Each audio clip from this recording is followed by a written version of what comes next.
And the good news is the weather this weekend will be better than every other day on the 7-day forecast. Yes. Right. This is true. And I think it'll be okay for the walk tomorrow. It'll be crisp, but since it doesn't really get going until 10, the mercury should be warming quickly tomorrow, quicker than it did today. You'll have bright blue skies just like you did today, and it won't have quite the same bite. The wind will be lighter. So we are in an improving trend for the next 2 days. The problem is what improves for the next 2 days rapidly falls back down to the ground as we head towards Monday night. Here is a look at what you need to be prepared for.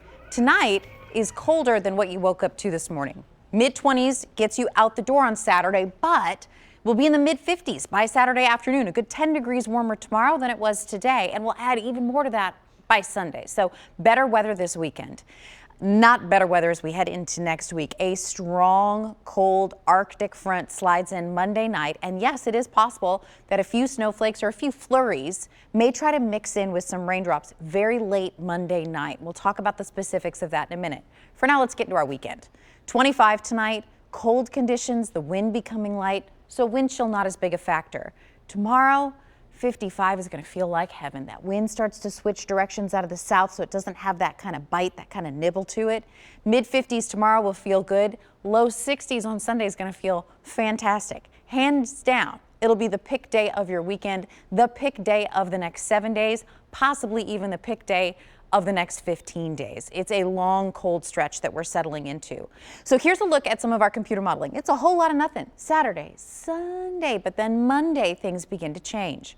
Monday starts dry. By 6 o'clock, a cold rain, a light cold rain, there's not much moisture with this system, will start to work across Tennessee and Kentucky. This is with that cold front.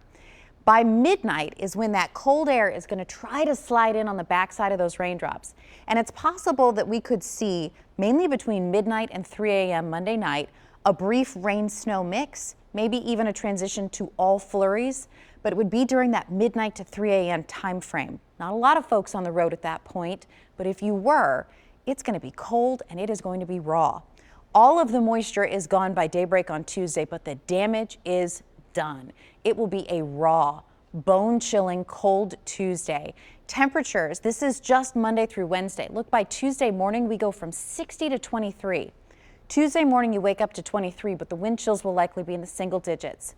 Tuesday afternoon, we barely crawl up to 33. Tuesday night down into Wednesday morning, we drop down to 18. That means it's possible that we could spend 36 straight hours below freezing. If we don't actually touch 33 and only make it to 32, that would be a long stretch for November standards to not make it above the freezing mark. This is that map I showed you earlier. It shows you temperatures versus wind chills next Tuesday morning at 8:30 in the morning. So the blue are your temperatures. We're in the 20s, but look at the wind chills.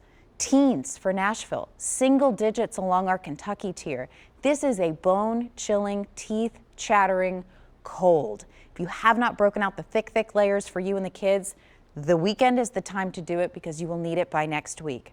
I mentioned Monday night into Tuesday, there's not much moisture to work with, so we're not concerned about wintry accumulations at this point. What we are mostly concerned about is the cold. Hands down, that's the biggest part of this story.